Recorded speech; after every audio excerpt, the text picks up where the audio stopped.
Now we're live. Or we're going live. And we are live. What's going on, D-Bags? Hope you guys are doing well. We're back here again with another episode of the Detox Podcast, episode 249 to be exact. If you're new here and enjoy music, podcasts, comedy, or hooping videos, do consider subscribing, leaving a like, or hanging out with us here in the live chat, because when you do those things, helps us share conversations and laughs like this with more people. Also, my name is Darren Rita, so there's a bunch of links down below. You can check some of those out to connect with me. I'd love if you reached out. Now, before I can introduce you guys to my guests as we can get into today's episode, I got to talk to you guys a little bit about your personal grooming because you're doing it wrong. We've all been there before, all right? You know, maybe you waited a few weeks too long to trim the hedges. Now the cutesy little garden you had down there has turned into a bit of a sprawling, wet, moist rainforest of sorts. And it's maybe that's not what you're into. Maybe you and the bros have swimming lessons later and you were trying to do that naked. Maybe you and somebody you enjoy were just going to frolic. I don't know. But you wanted to trim that up. Maybe you want to give yourself a low tapered fade down there. All right. So what do? You reach for that cheap razor you got from Kmart back when Kmart was a thing. You start hacking at stuff you shouldn't be hacking at. You realize very quickly that's a dangerous game. You don't got to do that anymore. Now you got to Go Nutz. Go Nutz is a revolutionary, first of its kind razor, unlike anything else on the market. It's a circular razor, and it also has two attachments, one of which is patented to not leave you with any cuts or nicks. So quit playing yourself with these other razors that swear that they're going to protect you, but use the same tech and then end up leaving you with the same cuts and nicks. Put your order in today at thegonutz.com. It's on the screen right now. It's also linked down below. Use code Rita47 to save a little bit of cash at the checkout as well as support the channel. We'd appreciate that. So shout out to Go Nutz for sponsoring this episode. That's thegonutz.com. Use code Rita47. Oh, I'm dropping your things here. I don't want to do that. Now, with all that good stuff out of the way, I'm excited to get to know my guest a little bit better this week. He does illustrations, woodcutting, and printing. Let's give a wet detox welcome to NoMaxPrint in the building, in the flesh. Oh, hey. Good evening, good afternoon, everybody. How you doing? We're doing great. How are you? You just spawned in there. Well, have you ever heard of the internet before the internet was the internet? That's woodcut printmaking, and I'm here today to talk to you about that kind of stuff. This is the internet before the internet right here. Correct. Yeah, it came up in China back in the day, and here we are in 2024, and we're talking about it because people really, really want to get to a place in their lives where they're able to touch things and have that nice tactile experience that woodcut printmaking can have. Is that this is really starting in China? I can't tell if you were doing a bit there or not. That part was real. No, for real. That part was real. So many great things were the first place that they came from was there. So, this is another one of them. Okay, so you today, so we connected a while back on Instagram, and that's kind of how we got in touch, and we were talking. We were trying to get this set up, and you were busy a little bit, had some stuff going on. I was busy, had some stuff going on. Always. And now we're here though. We made it happen, and you've been doing prints and tons of other art for quite a long time. We were talking off air, and you said that you actually got you have your master's, and you got your master's in what specifically? Yeah. I went to UW-Madison, graduated in 2020. The #1 printmaking program in the country, and we do have a mission today is to encourage everybody for lifelong education. Everybody should be out there learning things however you feel fit. And guess what? That's what I did. I worked in screen printing factories, printing merch for all my favorite bands, Asian Men Records, Mike Park, California, and then from there I went to the East Coast, the West Coast, and here I am in Wisconsin just having a good old-fashioned time. Yeah. So okay, how do you get? So let's take it step by step here as we'll get to. I want to get to all that, and then some of that. I'm sure some of that is interesting. You've got some stories there from doing band merchandise and whatnot. When you're going to college, we talked about this a little bit off air right before we went live. When you were going into college, this is what you knew you always wanted to do, this style thing, or was it just creative things in general? How did you end up circling to this? Yeah, I think everybody deep down kind of knows where their heart lies. And, from the time that I was maybe a 17-year-old, I was introduced to printmaking. I never really did art as a like high schooler and that kind of thing. But, graphic design seemed like a field that was bountiful where you could go and, showcase some of your talents, have that communication with different people, sharing your ideas. And from that, it kind of led me down a path where I was like, okay, where did graphic design come from? Where do all of these things begin? Where does visual culture start? And that kind of led me into a place where I was like, I'm excited about learning. I want to learn about this stuff. Why wouldn't I? Really? So and then, was that around the time you were in college? And yeah, everybody kind of it was told by the boomers to go to college, get a degree, you're going to get a good job and everything's going to be okay. But, as I'm a maybe medium young millennial type person. I'm 33 years old right now in my Jesus year. And let's go. Let's do it. And then it's just like, okay, I'm going to try IT. Computers seem to be a good field to get into. My big brother was a IT guy. He is an IT guy, cybersecurity. What could be better than that, at this time? And it was just not the type of learning I was interested in. You're not really touching something physically. You're not really in a place where you are creating. You are just kind of regurgitating things. Nothing wrong with that. I appreciate all that kind of stuff. We need that in the world, but wasn't your cup of tea. Yeah. I tried my best. I was in like macroeconomics, all that kind of stuff. If you're lucky enough to go to college in America, then, hopefully you're able to try out a bunch of different things. And, there's private colleges where it's just art. You get the liberal arts education. Hello, here I am, state school type person. And, like I said, it's just like, what do you care about? What do you want to do? And, you can always go bankrupt. Yeah, fuck it. What was the first time you got a piece of wood like this in your hand? Like, when was the first time you were? Because that's what I'm curious about. Sure. How do you go from like a general curiosity, which is, I think super valid, especially kind of getting to talk to you. It seems like you're a curious person. How do you go from that to now, like, you get this wood and you're like, oh, dude, I rock with this. Right. Yeah, I think when you know, whether that be, you pick up a microphone, you pick up a brass instrument, you just kind of feel a connection to something. I'm not super into astrology, but I feel like there are magical things in the universe that people should be looking for. Like, why not? Why not look for something exciting? Why not look for a experience that maybe no one else has had? But, I would do dumpster diving for materials, and then eventually I got to a point where I was, okay, I know what I'm doing, I know how to make stuff, I know how to draw, and that's pretty much the beginning to any sort of visual art, is being able to be a good drawer. Sometimes it's a little bit different, and then I was like, okay, I want to make things archival, I want to make things that'll last. Yeah. What you mentioned, I don't mean to cut you off, but you mentioned dumpster diving for materials. Did you really were out here in these streets digging through people's garbage, finding materials to make art with? Definitely. That's badass. I have a lot of great friends. Anwar Floyd Pruitt, he's out, looking for materials, cardboard. He's a resident at the St. Kate Art Hotel right now. Amazing person, good talker, fantastic friend. And it's just like, okay, we are human beings. We're out in the world. What can you do to communicate what you want to communicate to people? Is it something that you're, making symbology and emojiology for the world to try to like share some of your ideas? Or is it just, a beautiful work of decorative arts that someone can put up in their third floor apartment? Yeah. Okay. But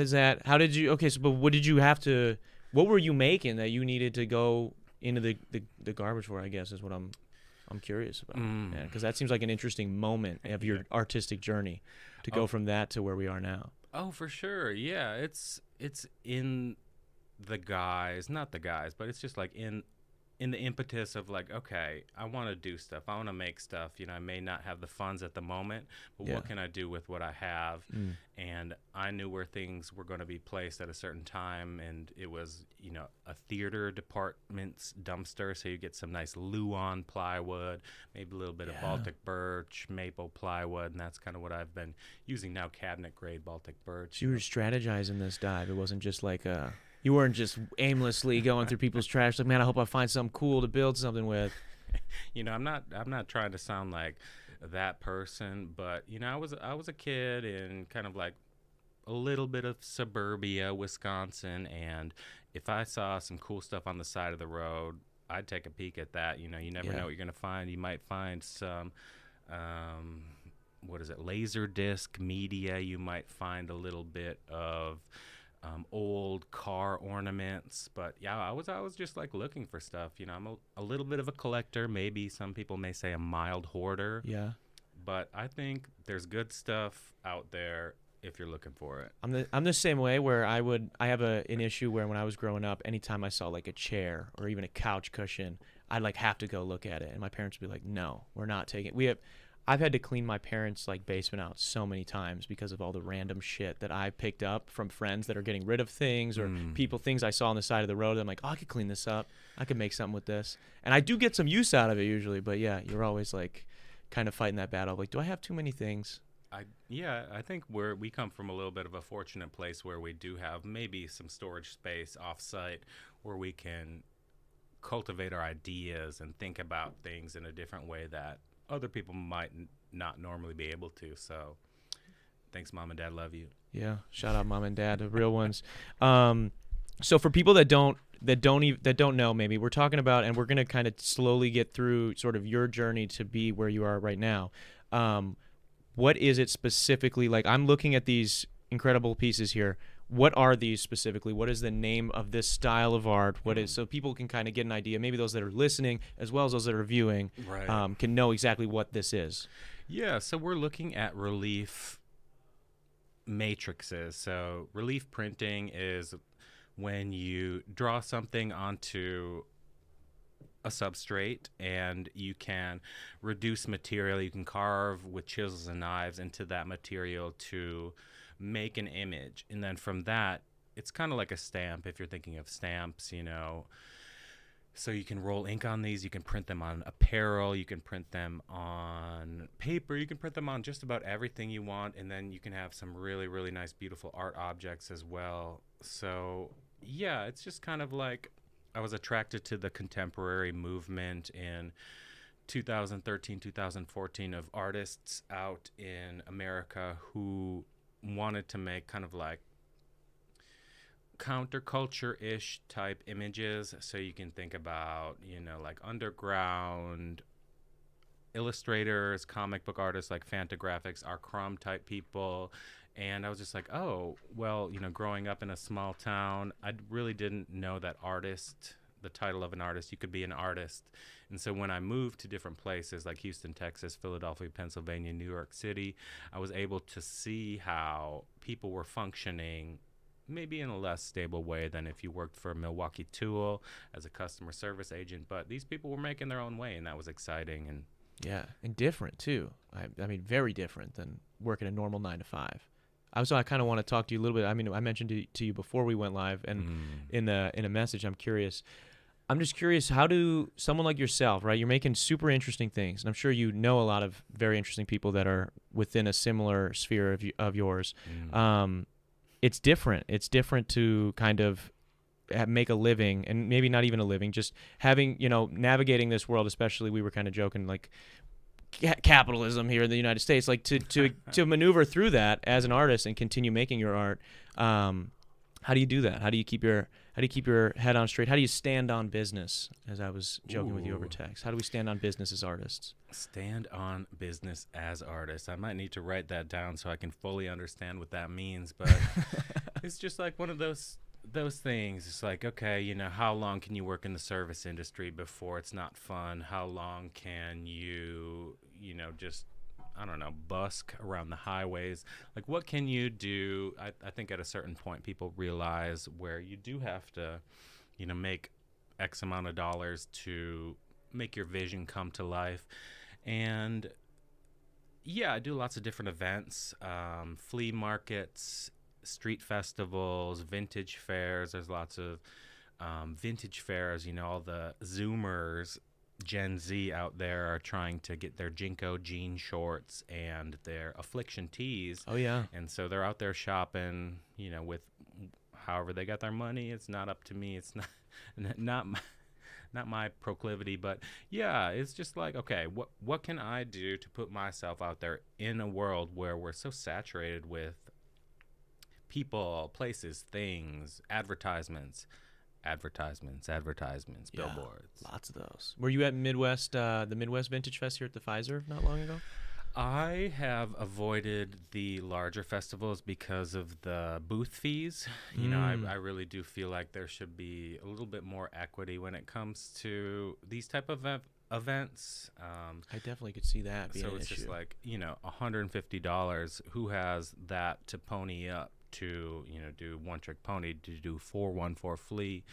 It's hard sometimes. So, you really just have to be able to make deals and talk to people, be kind all the time, and make sure that you are the best version of yourself when you're talking to people. It's like no one wants to work with people who are mean or rude. It's like, come on, just be nice. Yeah, no, I can agree with that. It's interesting too. You mentioned that booth fees, because I have some friends that are not in prints stuff like that, but they go to different markets and whatnot. And I've always found that really interesting because in a lot of ways, you guys are the people bringing the value to the event.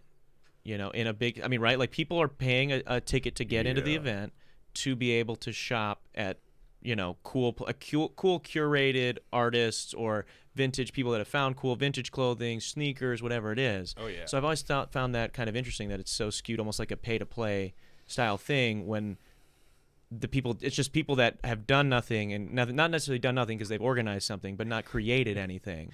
Yeah, I met some funny people out there doing these different street festivals in Philly and Houston, Texas. And sometimes it's just like, hey, don't tell anyone, but I got everything at Ross Dress for Less. I got everything at Home Goods. I got everything at, whatever. And it's just like, okay, as long as you're able to present what you are purveying to the public in a good way, you're probably able to offload it for a profit. But profits, what does that even mean? I'm not trying to make things that I know people will want, but sometimes it's like, okay, I do illustrate this certain thing X amount of times. Like, why wouldn't I make a bunch of beautiful images of tenor saxophones or sousaphones and that kind of thing?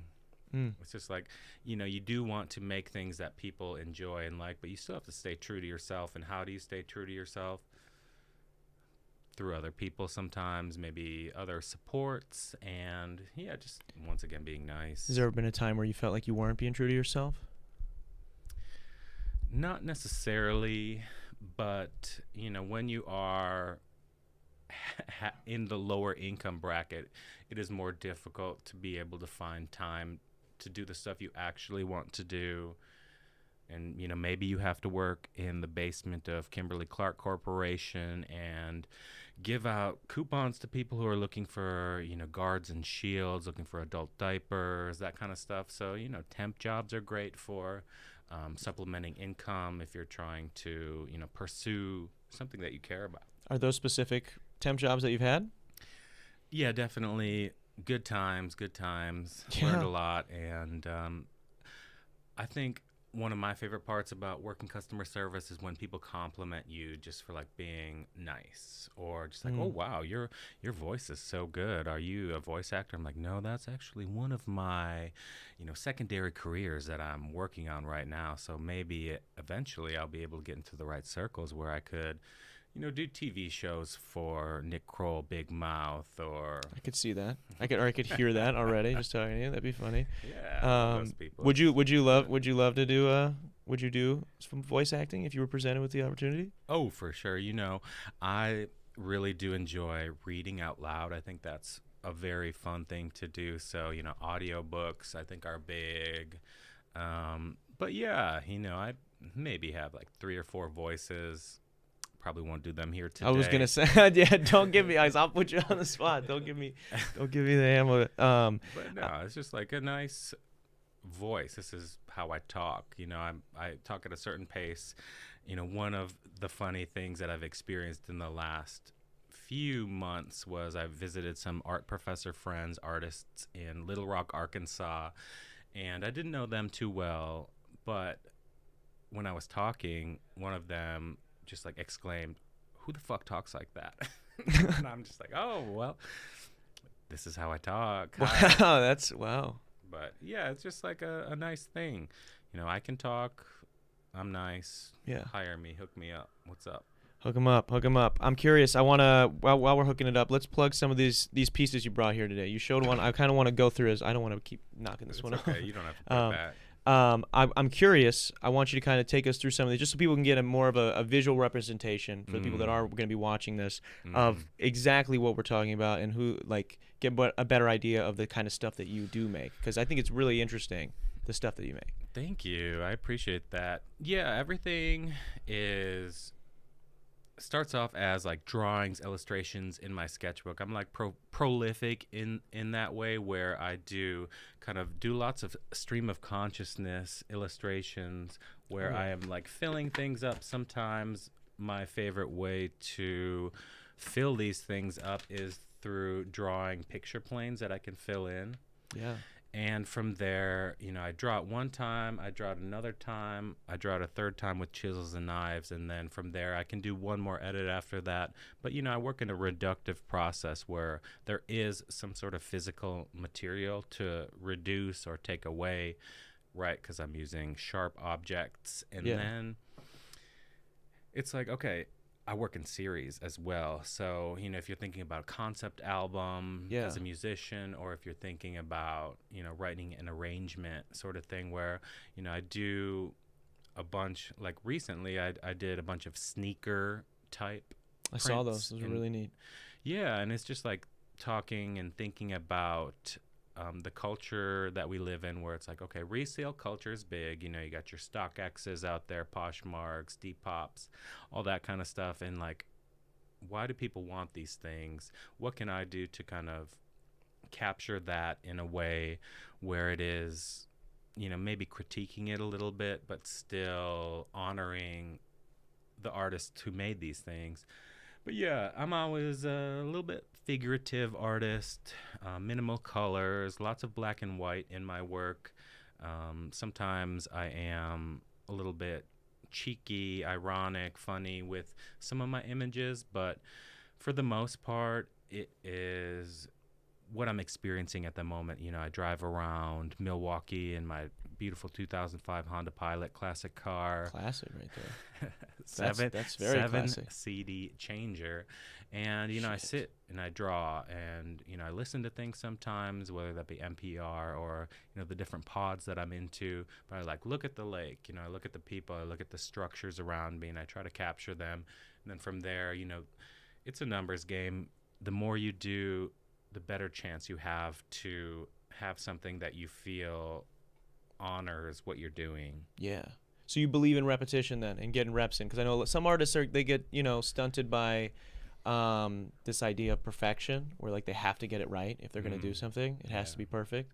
And I know from friends of mine that sometimes can like thwart a lot of their progress or their progression. And not to say that anyone has to be on any type of sort of trajectory, right? But from what they have said that they want to do, I know a lot of times we get bogged down where we're like, oh, I need this before I can start, I need this before I can start, or this it's not the way I want it to look exactly yet, so I'm just going to keep whittling at this one thing.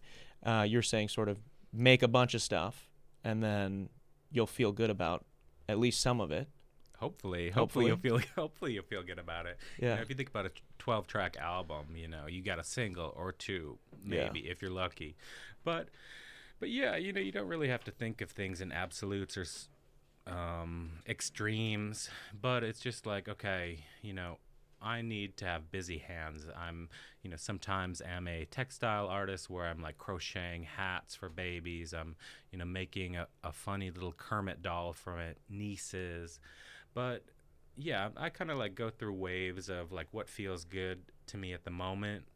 And yeah, it is a numbers sort of thing. If you're not doing something, how can you get better at it? I've known some people that are like, oh, these materials were made from petroleum companies, and I don't support, Halliburton and all of that kind of stuff. And it's like, okay, but what are the other materials that you could be using to make your vision come out? You can do land art. You can do your own spiral jetty. What's land art, if you don't mind me asking? Yeah, land art. So, I'm highly educated, very motivated, and I've learned a bunch about contemporary art. I believe contemporary art is the most important kind of art because it's from living people.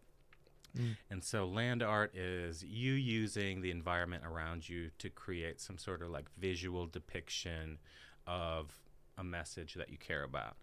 So one of the, more famous places is called Spiral Jetty, and it was this artist who used like rocks and other foundations to build like a spiral in an environment where things would erode, things like sea levels would rise, and it would only be ephemeral, it would only be temporary.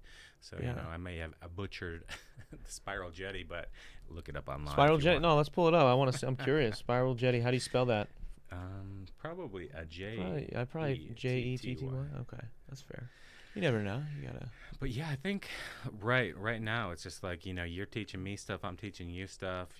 I've been an art professor for the last 4 years, and I'm just trying to encourage people to care about something, just anything, just care about whatever it is, one thing or two things, and I think you'll be able to guide yourself into a beautiful lane to exist as you are. So did an artist did this? So somebody set this up to be like this. Can you pull that up for them, Mike, so that everybody can see this? Spiral Jetty.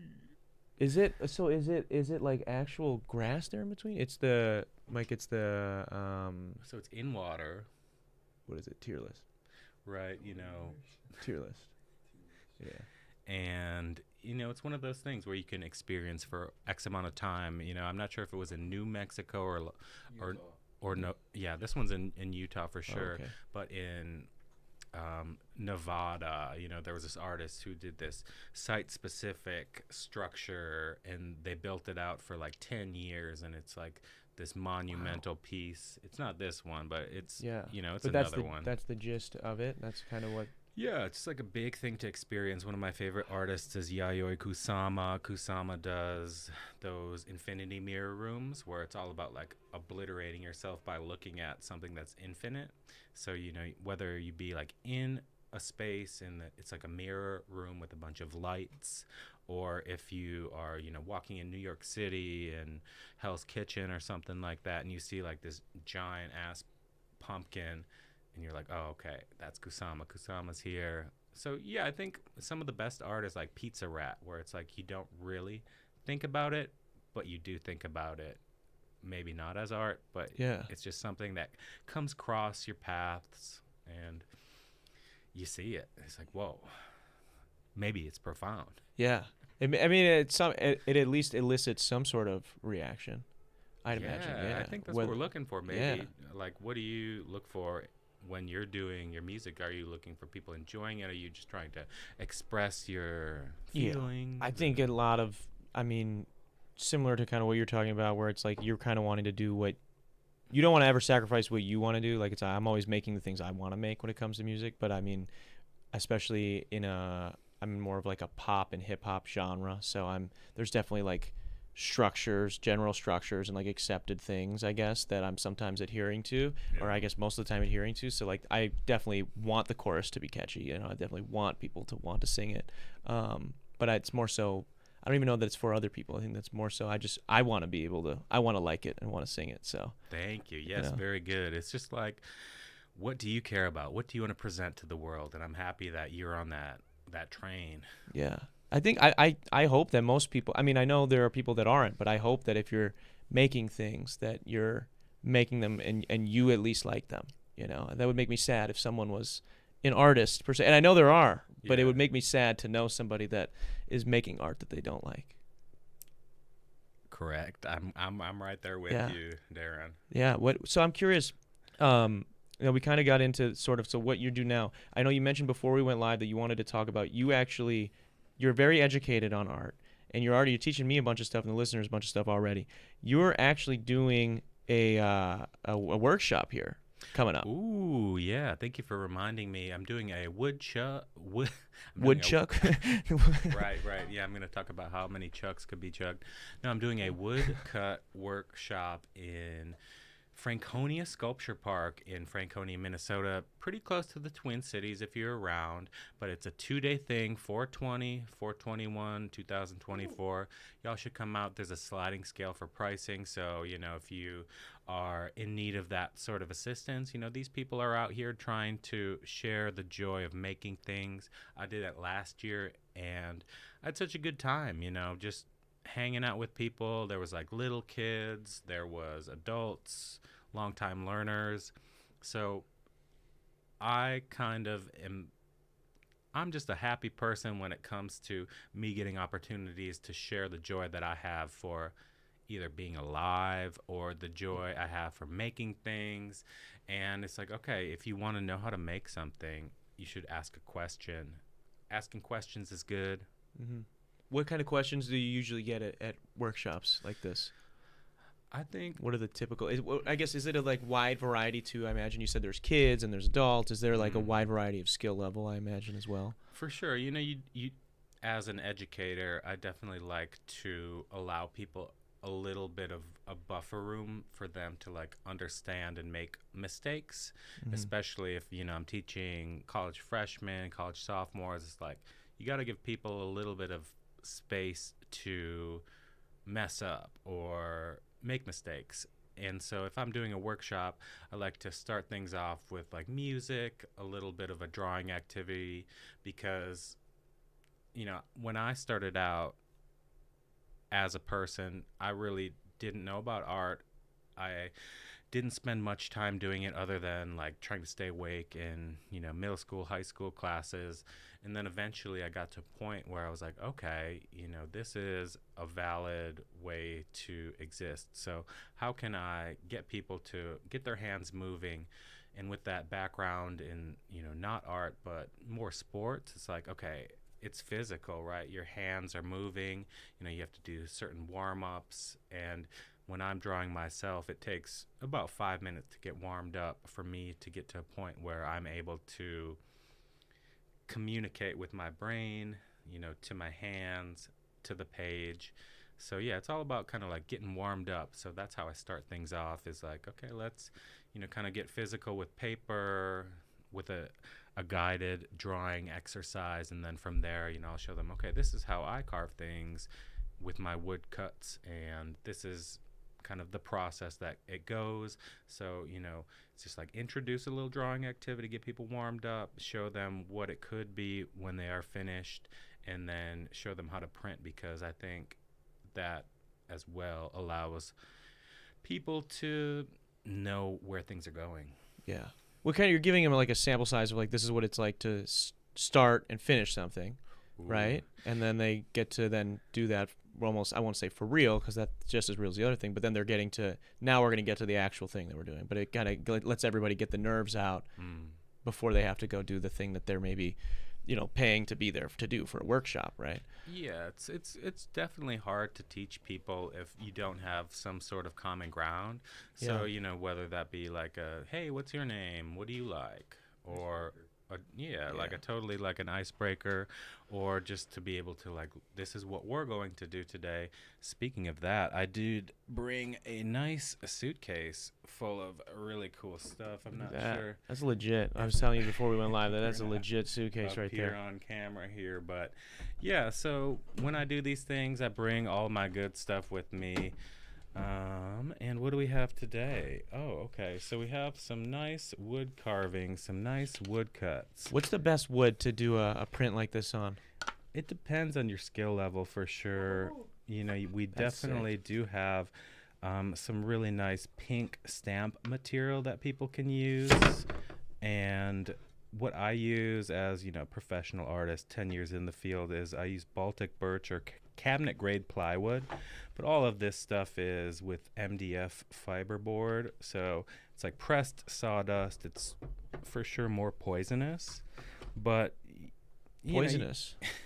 Yeah, glue, if you're like inhaling a bunch of glue. Not good for you.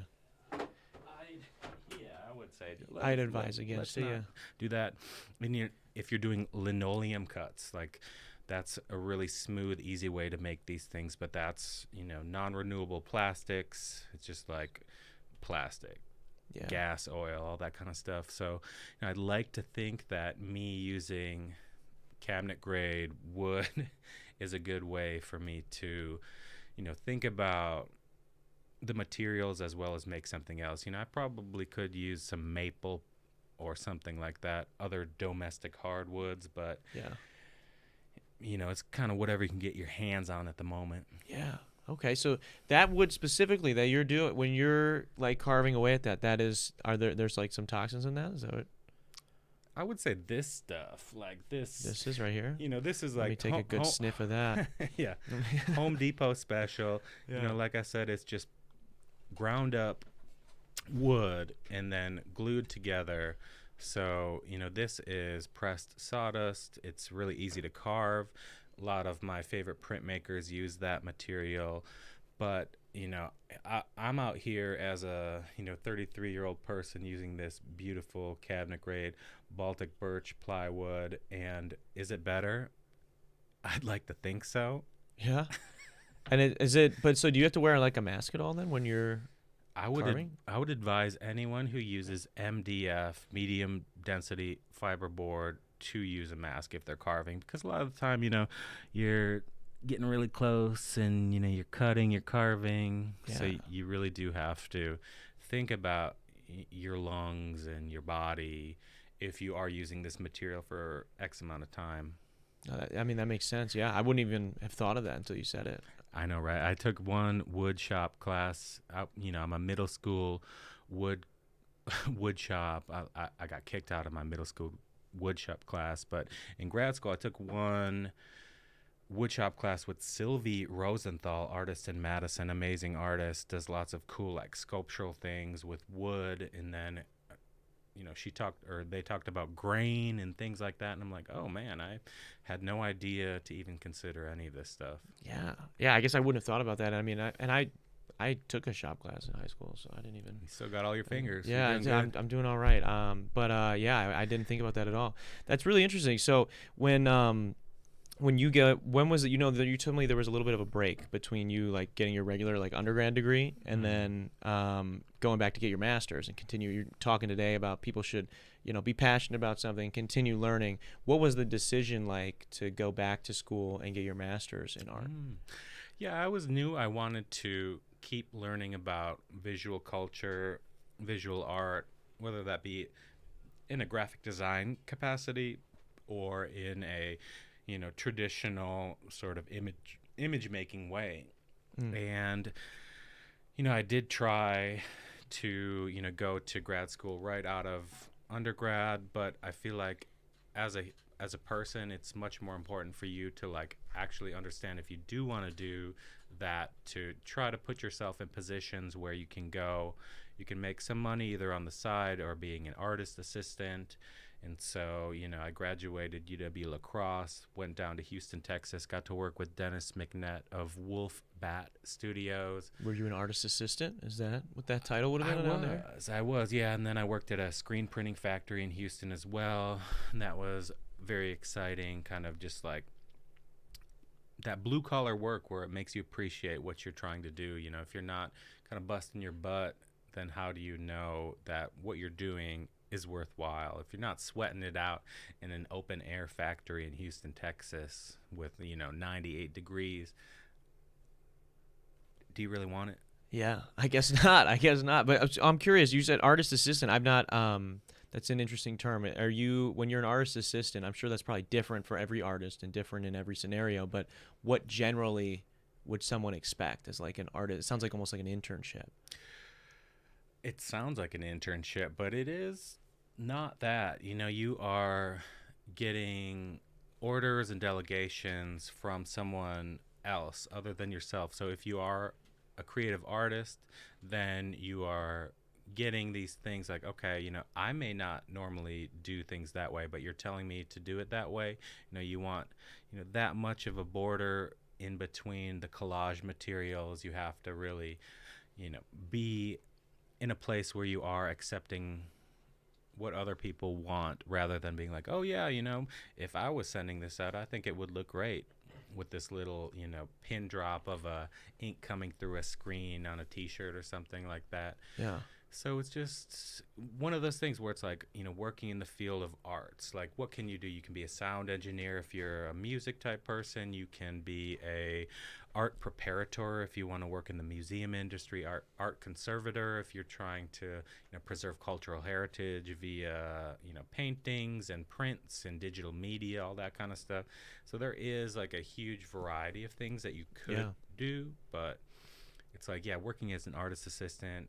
You're more so like under direction of the art, right? You're helping them and their vision come to fruition, which I think kind of bleeds into your other point of like the whole workshopping, and they're making it kind of proves to you, or at least that you want it more. Like it sort of makes it makes what you want to do even that much more special, because it's like, man, I want to get my vision. I want my vision to come to life. It's amazing that you're probably building all these skills and meeting all these interesting people as an assistant, right? But you're helping someone else's vision come to fruition as opposed to specifically yours.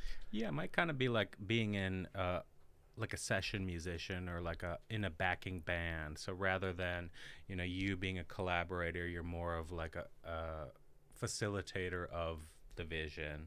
And, I'm so happy that I did that, because I realized that it's such a hard thing to do for me. And, I love my artists that I got to work for, Ann Olson in Milwaukee and Dennis McNett, but it's like, okay, is this my true skill set?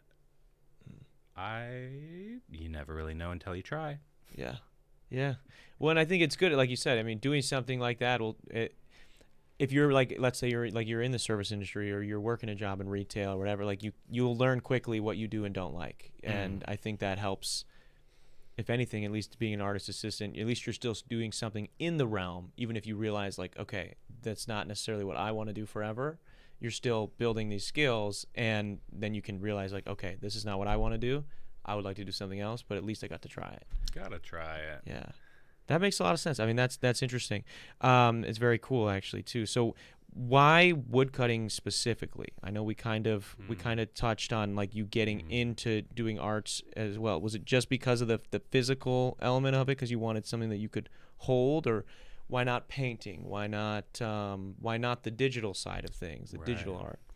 Yeah, I think painting is most people's first kind of like way into thinking about art, or like that's their most thought of way of like art, like, oh yeah, painting, oil painting, acrylic painting, watercolor painting, all of that kind of stuff is nice. You're using maybe a horsehair brush, or whatever type of brush, but using chisels and knives to make an image just like felt right to me.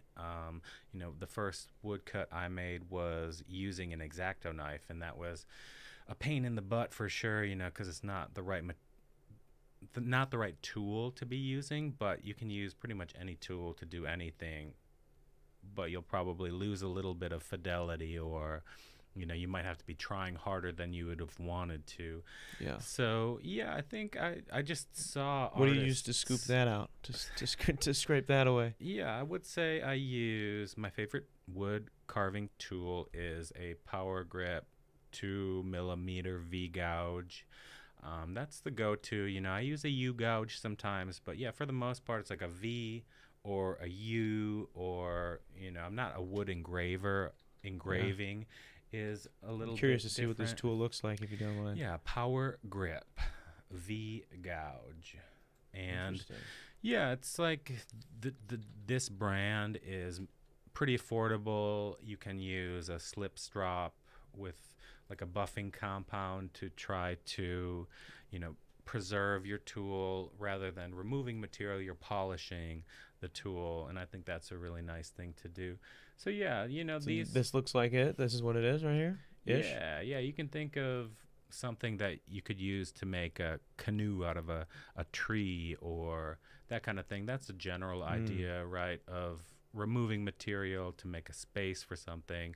In terms of wood cutting, it's like making a space for a recessed area where you can make an image.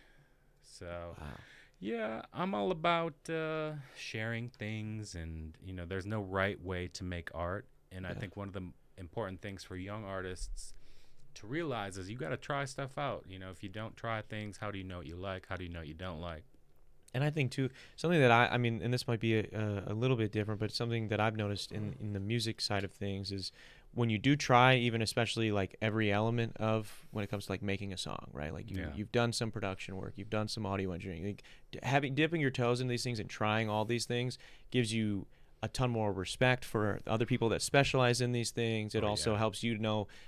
I mean, there's a lot of it sucks, but in the arts, or at least specifically in the music industry where I'm at, there's a lot of people that try to kind of scam you. And I mean, even sounding like some of the stuff with these different festivals right now or whatnot, charging you just to be there for these other things and not really making things equitable. There's all these times where you can get sort of scammed if you don't know what's going on, if you haven't tried these things. So that's another thing too that I've found, where in trying every part of the process and knowing and learning the skills in some of those things, you kind of, you know when someone's bullshitting you, and you know when someone isn't, and you also have respect for the people that do a really, really good job at their specific thing. So why not try everything? Right. Yeah. Hopefully, you know, when people are trying to scam you, you know, but yeah, I totally agree with you. Can I have like a minute or two here? Yeah. Yeah. Sweet. Thank you. Oh, you need a minute just to chill? Oh yeah, I got you. Yeah. I'm curious today. We'll say this will be my hard segue. You guys might have seen the thumbnail. I was wearing the eclipse glasses. Did we catch the eclipse today? I hope most people did. We weren't on the path of said eclipse to like get the full, right? Like it never got fully blacked here. It did get very, very tinted, but I had these on today, bro. I'll tell you what, I thought they were broken. Like looking at this light right now, this light's on like 80%, 70, 80% right now in the studio. I can't even see it. I have no idea. These are only good to see the sun. I put these on this morning. McKenna goes, oh, my mom got us some glasses for the eclipse. And for some reason I saw this. I was like, oh, that's a 3D glass. Like I should still be able to see something, right? Nothing, bro. Nothing at all. You look... Huh? Okay. All right. Put the fingers in front of the camera, though, so they can see. Where... Did you put them up yet? Yeah. 2? Okay, yeah. So you can't see anything. But I did look at it. We had one pair of glasses, so we were sharing it. I was looking at it like this with one eye closed, and she had the other one on. It was pretty cool. I mean, not going to lie. I mean, maybe because we weren't on the direct path, wasn't as crazy as I was like, it felt like it was being built up to be. But we are, this life that we live, man, is like I guess millennials. I mean, even some of the boomers that are still around. But Gen Z and the millennials, bro, we're getting smoked with these like once in a millennia events. You know, we have like the first pandemic in 200 years or whatever. We have a coup planned on our country, you know, almost successful coup on our country. We have this eclipse. Now there's these cicadas too. Did you hear about this cicada thing that's going on? Yeah, dude, there's cicadas that are somehow synced up that happens once every 220 something years. It's happening this year. So I feel like our generation's just getting finessed, dude. Like we're just, everything that happens every hundreds of years, it's happening right now. We're going to get it. What could be better? We're going to get hit with all of it, I guess. I don't know. Godzilla, yeah, maybe we'll get Godzilla. You mentioned earlier that you've done merch for some different bands and whatnot. Yeah. I'm curious, what's that process like as opposed to doing what you typically do? For sure, yeah. I love doing commissions for people. I love doing merch, but sometimes you have like different tiers of what you're doing for a band. So, you know, when I worked in Houston, Texas, I was printing merch that an artist or the musician commissioned an artist, and then the artist sent the work to a pre-press graphic designer, and then that person prepared the work for print. And so I was, you know, doing the printing of an image from a different artist for an artist. So yeah, bands that I really enjoyed doing merch for was AJJ, Joyce Manor, yeah, that kind of stuff. So it was like kind of pop punky, a little epitaph type things. But, you know, when I am doing commissioned work with people, I enjoy the process of like discussing what they're thinking about for whatever they would want. And, you know, right now I'm working with a person who's making these concrete sculptural type things for the home, where you could, use this thing as a fruit bowl, but it's all made from concrete. So, I'm working on a logo brand identity for them. So, they're like, oh, I really like your woodcut stuff. Let's get something like that going. So from there, it's like, okay, I'm going to start off with some sketches. From there, I'll send them over to you. If you like them, let me know. Tell me which ones you like. Tell me what you like about it. And then from there, so it's like a little bit more of a collaborative process. Yeah. If I am working directly with an artist or a musician. Yeah. It's got to be pretty validating, I imagine, when like someone's telling you about their vision and like you guys click and you're like, oh, I think I got this. And then those first couple drafts and they're like, yes, this is money. I'm sure that's got to feel good. It's a good time for sure. Like that. I mean, I've only done, I don't typically do, I do a lot of my own, like cover arts and stuff like that for myself. And I have had, other artists that I've done cover arts for and stuff like that. And I know in my own experience, it feels great when it's like the first thing you send and they're like, oh yeah, this is great. And I'm like, really? Like for real? And they're like, yeah. And I'm like, okay, cool. I guess I did. That's what I thought I heard, but it's going to translate differently through everybody. Like even what I'm thinking in my head, I could tell you. It doesn't mean like the first go round you're going to know exactly what I was envisioning. Yeah, and I think communication is very important. As someone who is from Wisconsin, I know people are very passive aggressive here. They're afraid to ask for help. So just know that anytime you're talking to someone from Wisconsin, is like, okay, if you have a friend who you want to hang out with and they're a little bit too busy, you just have to be like, come on, let's hang out.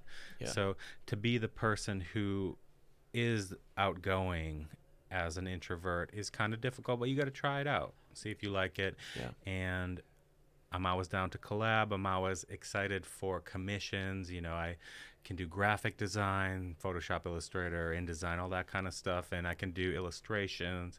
So it's like, okay, what do you want? How can I help you? Yeah. And then you have a conversation. You're like, oh, great. I know what you want. How do you handle maybe if someone's wanting a commission or you're working with somebody and their communicative skills are not great? How do you try to maneuver that? Because just in the arts in general, I feel like there's we all kind of struggle with that at different levels. For sure. Yeah, I think I am an empathetic person who is able to listen really well as talk about stuff.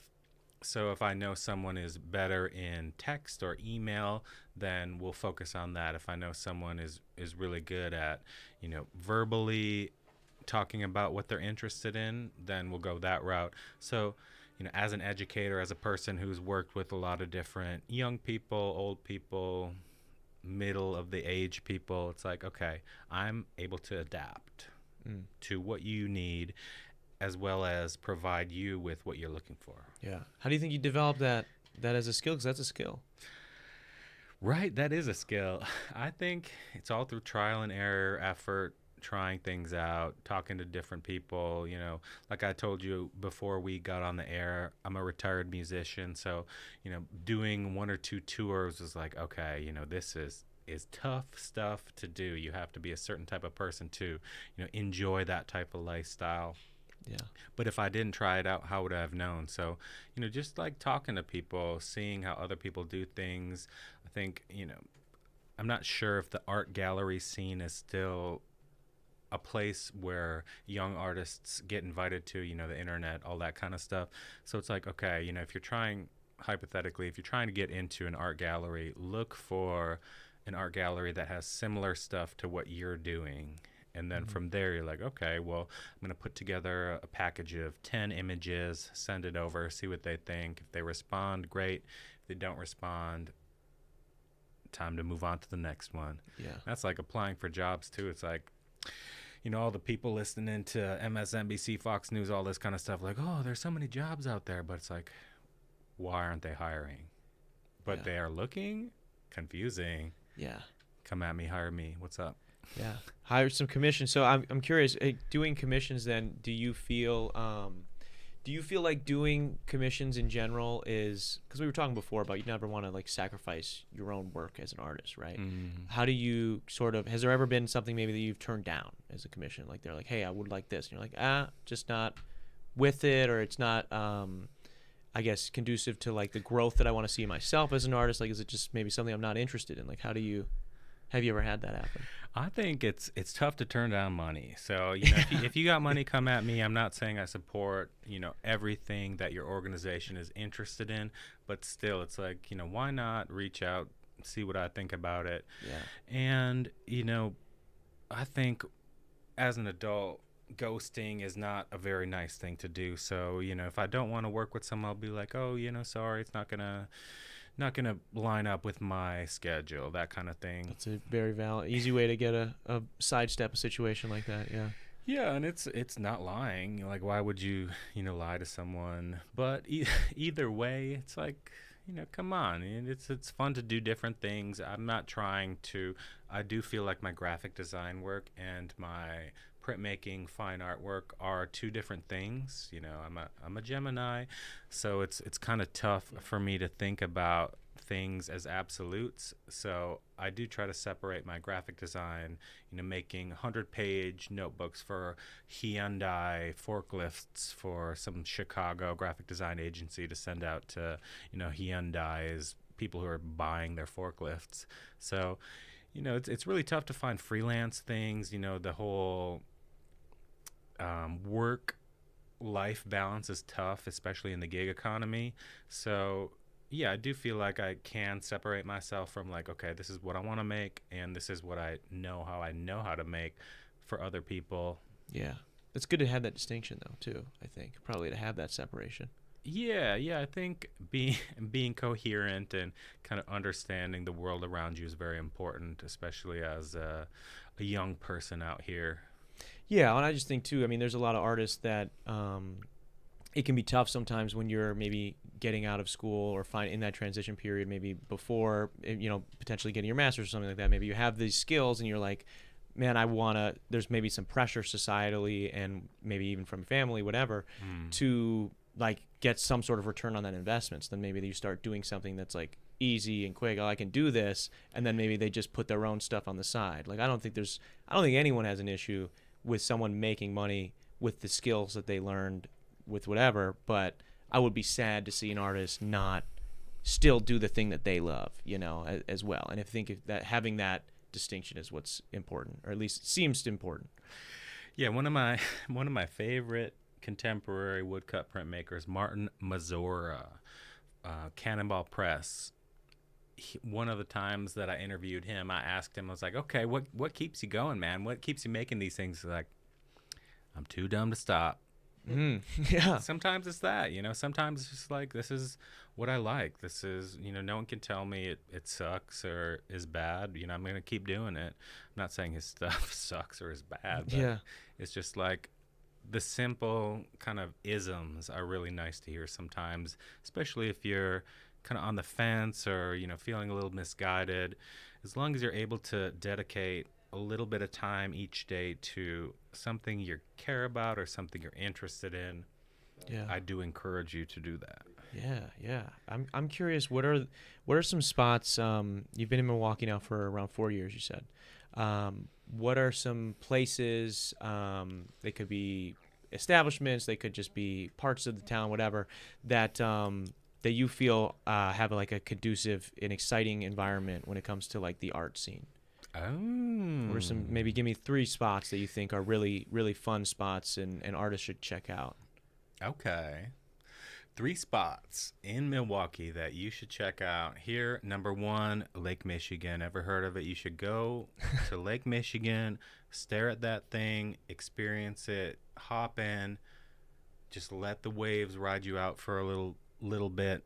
That's my favorite art spot in Milwaukee. Number 2, this is an aspirational thing. I would love to be an artist in residence at St. Kate Art Hotel. The Marcus family owns that hotel. Big fan. Like I said, one of my friends is an artist in residence there now. They have like 2 or 3, maybe 4 different galleries. They have a permanent collection. That's a really tight spot for contemporary art in Milwaukee, St. Kate Art Hotel. Number 3, I'm just trying to think of like who I should shout out and who I should, leave on red right now. Yeah. Respectable. But yeah, there's lots of cool stuff going on in Milwaukee in terms of art. So, if you are interested in a specific medium, there's like plenty of really nice artist-run spaces that do exhibitions. They do different classes.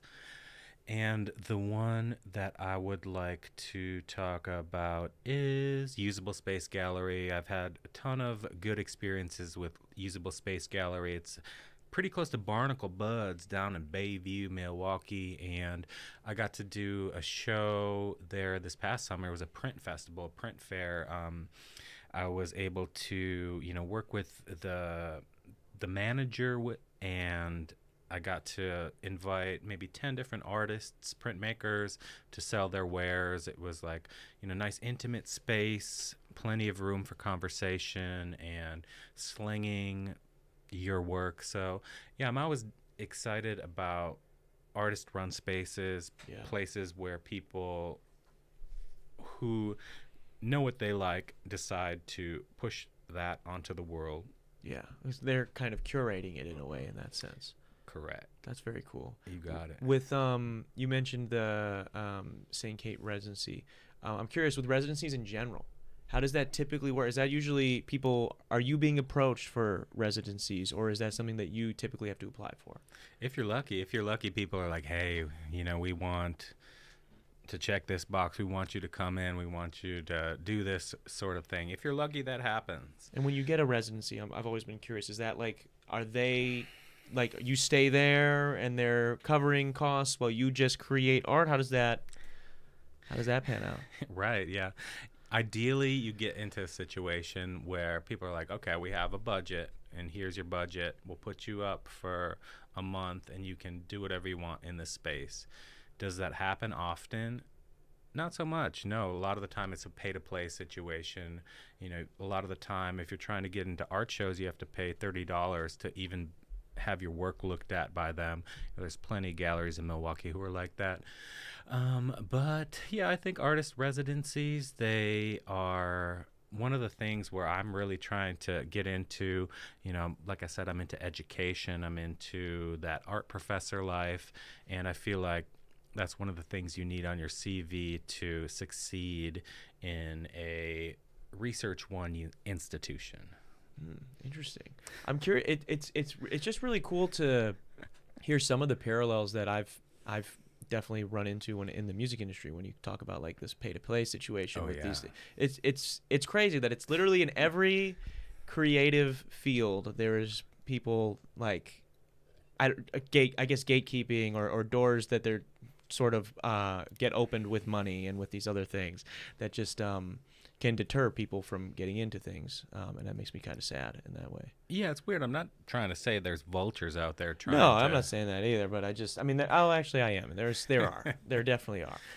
For sure. But yeah, I think there are the right situations that you'll come upon, especially if you are into the scene in which you're a part of. So, me, if I'm into printmaking, I'll go to the SGCI conference, try to network with people there. Maybe the MAPC, Mid-Atlantic Print Conference, I'll go there, try to talk to people. There's like a international Mokuhanga, which is like a water-based printing method from Japan conference. And, there's like a bunch of stuff going on. And it's tough if you don't have the resources to get you to those places. But I feel like there's always maybe at least one person who might be able to hook you up if you are nice enough and if you make cool enough stuff. Yeah, I think that's fair. I think that's a fair way to look at things. I'm curious. We're approaching that hour mark. Do you have any questions for me? Anything we didn't bring up yet that you want to tell us about today? Because you've got a lot of cool stuff. You're doing a lot of cool things. Yeah, I think I'm going to talk about that woodcut workshop again at 421 in Franconia, Minnesota, at the Franconia Sculpture Park. I think Minnesota has such a robust artist scene. You know, they have a bunch of money, government money rolling around, and I've always been told that, you know, in the institutions that I've been a part of, it's like, okay, Wisconsin is like the 48th state in America for arts funding. Wow. Yeah, right. Mic Tough. drop. Yeah, tough. But yeah, it's like Minnesota's awesome. You know, I've been working with these people for like the last 2 or 3 years. They're very generous, right? They have to like write an artist grant to get the funding for these different events, and it's like a community thing. And I think, you know, art is at its base all about community. It's all about sharing. It's all about kindness, being nice to people, talking to people, and knowing that everyone can do it. Everyone can do art. Everyone can do music. Everyone can do creativity. It's all about how much time you want to spend on it. So, you know, as approaching the 1 hour mark, it's like, okay, you can do it. If you want to do it, do it. Yeah. If you feel a little bit of hesitation, try it out, see how long it can last. But just like make some stuff. It's fun. Yeah. What else are you gonna do? And I think, mentioning or circling it back to what you mentioned earlier with just finding a way to do it too. If you think you don't have the tools, then, you know, find something else that maybe unconventional way to do it. Find whatever is in your reach, you know, grab that and make something with it if you find it fun, and I think you will. Yeah, public libraries are a great place to go. You can do some research over there. I know there's going to be a big zine fest at the Milwaukee Public Library coming up sometime in April. The Milwaukee Public Library's TikTok is hilarious too. I know they're up there. They got fans. You know, the Madison Public Library, the Bubbler. They do lots of great programming in Wisconsin. But you know, on the ballot, it was like April 4th or April 2nd. It's like, you know, should Milwaukee allocate more than $1 million to funds of Milwaukee public schools? Yes, they should. Why doesn't all elementary, middle school, high schools have art programs? Pat Connaughton, come on, come out here, give these people something. You know, you can get a basketball court. You can know, put some money into the city, the schools, all these kind of things. You know, you don't have to just build up a bunch of condos. I know you built a basketball court for an elementary school, but we want some community centers out here. I went online the other day. I tried to find a basketball court that was public indoors in the winter. There's none. Yeah. Come on. I mean, you know, you got money. You're a millionaire. You're from Massachusetts. We're talking to Pat Connaughton right now, You right? went to Notre Dame. Come on, Pat Connaughton. You know, DM me. I know you got your real estate group. I know you got your millions of dollars, but he's really rolling in the dough like that. Well, you know, the NBA minimum contract is $1 million. You know, he comes off the bench. He's a great player, a championship winner, but, you know, I'm just, you know, I know that you need a little motivation sometimes as an athlete, as a professional person in the field, and I'm out here trying to give you some motivation. So why specifically him? You mentioned he's got the real estate group. I'm curious. I'm just curious because I didn't know about any of this until you mentioned it. So he's got a real estate group here in Milwaukee. Yeah, it might be hearsay. It might be, you know. We'll say allegedly. Yeah, sure. We'll say allegedly. Sure, allegedly from a first-person source. You know, he's one of those people out there who, you know, is trying to make money. I get it. I'm trying to make money too. Yeah. But, you know, if you're trying to kick artists out of spaces, if you're trying to kick small business owners outside of spaces to build up some condo that, you know, foreign investors are the only people who can get into, you know, what are you doing for the community? Is that really community-based? Not sure. But, you know, I get it. You know, if I was in your situation, hopefully I wouldn't do what you're doing. But, you know, Pat Connaughton, you know, maybe we'd play some one-on-one. You know, I know Darren over here has a private basketball court we can play on. I was going to say, yeah, I'll hook it up. I could probably dunk on you, bro. Yeah? You got hops like that? You can get up? Definitely not. No? You got a sick jump shot, though, maybe? Wet jumper? Yeah, I do have the sky hook. Yeah, you know, you cannot defend the sky hook. How tall is Pat Connaughton? He's like 6'3". He's not that big. I played against some big guys. No, hey, mad respect to you, but, you know, let's collaborate. 31 too, bro. Come on, I'm running circles. Let's collaborate. I mean, I just want to work with you. You know, the only way to get people out here is to, you know, incentivize you. So, you know, let's get a public basketball court in Milwaukee in the right place at the right time where anyone can come in, they can hoop it up, people can get better like you, they can get to the league. So yeah, that's beautiful. That's something that I've always, I don't know, that's something that's always frustrated me. As someone who I played college basketball, so basketball is a huge part of my life. I've always been playing. That was something that was always somewhat frustrating, especially living in Wisconsin. Is like we didn't have a ton of money growing up, so like I had this really shitty. It was just a rim. you get the carnival rim, and, yeah. Yeah, and it was just a rim, and it was drilled into the side of my parents' house, so there was no backboard or anything, but it was just on this hill, whatever. And I would use the shit out of that, man. Like get so many shots up. I loved it. But when it's the wintertime, like there's literally nothing I could do, and I lived in somewhat rural Wisconsin, so I couldn't imagine if living in the city and there's nowhere to go, and if you can't afford to get in these gyms, or your parents can't drive you if you're a young kid, then that would really suck. So there should be something. Yeah, I mean, if you drive around the streets of Milwaukee as much as me, you kind of see that kids just like want something fun to do. You got the Kia boys out there. They're having fun. That sounds such a good time. I wouldn't steal a car and leave it in an abandoned garage, but like if you don't have this beautiful basketball court indoors, if you were drafted by the Baltimore Orioles like Pat Connaughton, you could use that basketball hoop you were talking about. You could throw fastballs at that thing, your pitcher. So why wouldn't you want other people to have that opportunity, especially in the city that you've lived in for many, many years? Maybe you live in Milwaukee, but probably in Brookfield. Interesting. Wow, we're talented. Hey, we're spitting fire today on the Detox Podcast. Pat Connaughton, play me 1-on-1. Come on, 3-point shootout. He's got a good 3-point shot, doesn't he? Is that he's a 3-and-D guy? He's called Playoff Pat for a reason. Yeah, he's gonna heat up out here, but I need some courtside tickets. Otherwise, I'm not gonna talk. Stop talking trash. Yeah. Well, dude, I appreciate you being on the show today, dog. I really appreciate you making the time and teaching me about all these sick prints you have here and these woodworkings. And I guess I found out today that there's poison in this if I were to sniff it enough and scrub it.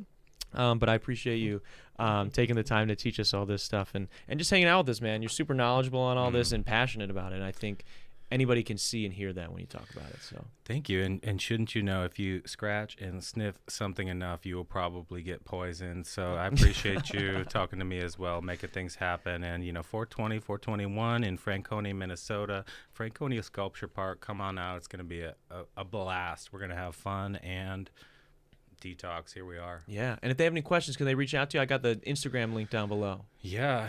Call me Kim Possible. Call me, text me if you want to reach me. You can DM me on all the social media platforms. My TikTok is out there. I got my Instagram.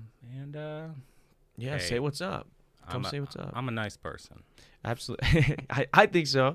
I want to say a quick thank you. Obviously, thank you to you for being here. I want to say thanks to everybody who tuned in live today, as well as those that are going to listen days after and watch over on YouTube and Spotify.